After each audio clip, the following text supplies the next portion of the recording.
நிலாவும் தொப்பியும்.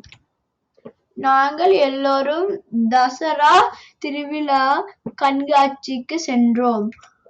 அப்பா சிண்டுவுக்கு ஒரு அழகான கண்ணாடி வாங்கி கொடுத்தார். அம்மா எனக்கு ஒரு நீல நிற தொப்பி வாங்கி கொடுத்தார். சின்ன பாப்பாவுக்கு இனிப்பு மிட்டாய் கிடைத்தது. திரும்பி வீட்டுக்கு போகும் வழியில் பலமாக காற்று வீசியது. அதில் என் தொப்பி பறந்து போனது. ஒரு பழைய அரசமரத்தின் கிளையில் போய் என் தொப்பி மாட்டிக்கொண்டது. நான் ஓவென்று அழுதேன். இரவு உணவையும் நான் சாப்பிடவில்லை.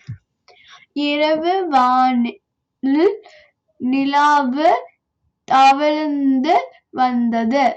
அது அரசமரத்தில் இருந்த என் தொப்பியை பார்த்தது. அது என் தொப்பியை அணிந்து பார்த்தது. மகிழ்ச்சியோடு சிரித்தது. நானும் சிரித்தேன். அடுத்த நாள் பள்ளியிலிருந்து வந்ததும்